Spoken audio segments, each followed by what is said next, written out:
Press the Lord, जय मसीह। आइए हम आज परमेश्वर की दूसरी क्रूस वाणी को देखते हैं, जो कलवारी क्रूस पर प्रभु यीशु मसीह ने 7 क्रूस वाणी में से दूसरा क्रूस वाणी बोली थी। वह है लूका सुसमाचार उसका 23 अध्याय उसका 43 वचन। यीशु ने उससे कहा, मैं तुझसे सच कहता हूँ कि आज ही तू मेरे साथ स्वर्गलोक में होगा। यीशु ने किससे और क्यों कहा आज ही तू मेरे साथ स्वर्गलोक में होगा? बाइबल हमें यह बताती है कि यीशु के साथ 2 डाकू और क्रूस पर लटकाए गए थे, एक यीशु के दाहिनी ओर, एक बाईं ओर, जिसका वर्णन बाइबल में इस प्रकार से है। लूका 23 उसका 39 से 43। जो कुकर्मी लटकाए गए थे उनमें से एक ने यीशु की निंदा करके कहा, क्या तू मसीह नहीं तो फिर अपने आप को और हमें बचा। इस पर दूसरे ने उसे डांट कर कहा, क्या तू परमेश्वर से भी नहीं डरता? तू भी तो वही दंड पा रहा है और हम तो न्याय अनुसार दंड पा रहे हैं, क्योंकि हम अपने कामों का ठीक फल पा रहे हैं। इस पर ने कोई अनुचित काम नहीं किया। तब उसने कहा, हे यीशु, जब तू अपने राज्य में आए तो मेरी सुध ही लेना। तब यीशु ने कहा, लूका 23:43 में यीशु ने उससे कहा, मैं तुझसे सच कहता हूँ कि आज ही तू मेरे साथ स्वर्गलोक में होगा। इस वचन के अनुसार एक डाकू ने यीशु पर विश्वास किया कि यीशु परमेश्वर है और दूसरे डाकू ने विश्वास नहीं किया। जिसने विश्वास किया उससे यीशु ने कहा, तू आज ही मेरे साथ स्वर्गलोक में होगा। प्रियो, इस वाणी से हमें यह शिक्षा मिलती है। पहला, यीशु पर विश्वास करना कि हम परमेश्वर के पुत्र हैं। दूसरा, उस डाकू के समान अपने पापों को यीशु के आगे अंगीकार करना। प्रियो, बाइबल की यीशु मसीह ने कई उपदेश दिए विश्वास पर। जैसे यीशु ने कहा यूहन्ना 3:18-19 में, जो उस यीशु पर विश्वास करता है उस पर दंड की आज्ञा नहीं होती, परंतु जो उस पर विश्वास नहीं करता वह दोषी ठहरा चुका, इसलिए कि उसने परमेश्वर के एकलौते पुत्र पर विश्वास नहीं किया। और दंड की आज्ञा के कारण यह है कि ज्योति जगत में आई और मनुष्यों ने अंधकार को ज्योति से अधिक प्रिय जाना, क्योंकि उनके काम बुरे थे।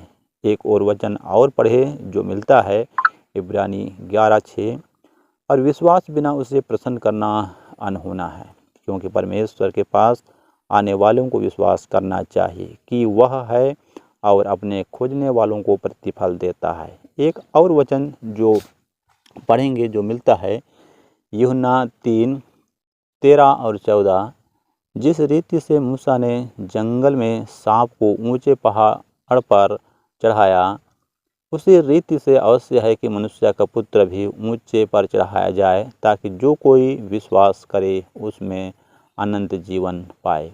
अर्थात अनंत जीवन, स्वर्गीय जीवन पाने के लिए यीशु पर विश्वास करना जरूरी है। एक और वचन पढ़ेंगे जो मिलता है यूहन्ना 3:36 में, जो पुत्र यीशु पर विश्वास करता है अनंत जीवन उसका है, परंतु जो पुत्र यीशु की नहीं मानता वह जीवन को नहीं देखता, परंतु परमेश्वर का क्रोध उस पर रहता है। यदि यीशु पर विश्वास नहीं करते हैं तो परमेश्वर के क्रोध का सामना करना होगा, अर्थात नरक में डाला जाना। एक और वचन को हम पढ़े जो मिलता है प्रेरितों के काम उसका 16 अध्याय 30 और 31, और उन्हें बाहर लाकर कहा, हे साहिबों, उद्धार पाने के लिए मैं क्या करूं? उन्होंने कहा, प्रभु यीशु मसीह पर विश्वास कर तो तू और तेरा घराना उद्धार पाएगा। प्रियो, यदि आप पापों के उद्धार पाना चाहते हैं और स्वर्गीय आशीष को, अनंत जीवन को पाना चाहते हैं, तो यीशु मसीह पर विश्वास करना होगा कि वह परमेश्वर का पुत्र है और हमें हमारे पापों से उद्धार देने इस जगत में आया और हमारे पापों के प्रायश्चित के लिए क्रूस पर बलिदान हुआ। प्रियो, जैसे उस डाकू ने यीशु पर विश्वास किया कि यीशु परमेश्वर का पुत्र है और अपने पापों को यीशु के आगे अंगीकार किया, तब यीशु ने उससे कहा, आज ही तू मेरे साथ स्वर्गलोक में होगा। विश्वास के लिए 2 बातें जरूरी हैं, जैसा परमेश्वर का वचन कहता है रोमियो 10:10, क्योंकि धार्मिकता के लिए मन से विश्वास किया जाता है और उद्धार के लिए मुँह से अंगीकार किया जाता है। एक और वचन की ओर हम आपका ध्यान ले जाना चाहते हैं।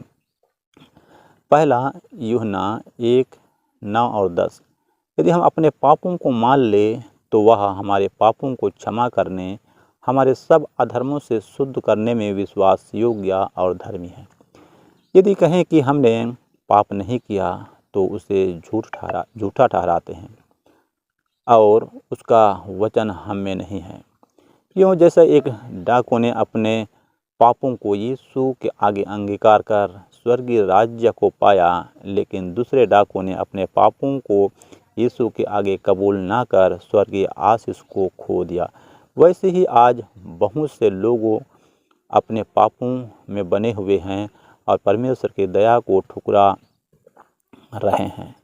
ये बहुत ही दुख की बात है। ये वाणी उन्हें फिर से परमेश्वर की दया को याद दिला रही है कि वे पापों से मन फिराएं और परमेश्वर की दया को प्राप्त करें।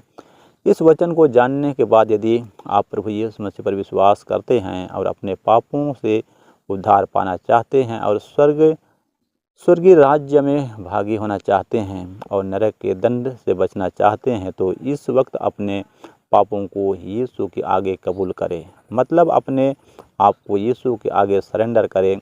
सरेंडर का मतलब करने का मतलब, जैसा एक सैनिक दूसरे देश के बॉर्डर पर यदि दूसरे देश के सैनिकों से घिर जाए तो वह अपनी जान बचाने के लिए अपने आप को सरेंडर करता है, अर्थात वह अपनी बंदूक, बैग और जो कुछ भी उसके पास होता है उसे ज़मीन पर फेंक कर दोनों हाथों को ऊपर करता है। तब दूसरे देश के सैनिक उस पर गोली नहीं चलाते। उसी प्रकार जितने अपने पापों को यीशु के आगे डालते हैं, जितने पापों से मन फिराते हैं और उसे अपना उद्धारकर्ता स्वीकार करते हैं, तब यीशु उनके पापों को क्षमा करेगा और उनको स्वर्गीय राज्य के लिए चुन लेगा। प्रियो, इसी वक्त अपना जीवन प्रभु को दे ताकि स्वर्गीय आशीष को पा सको और नरक के दंड से बच सको। परमेश्वर के इस वचन के द्वारा आप सबों को बहुत बहुत आशीष दे। आमीन। जय मसीह।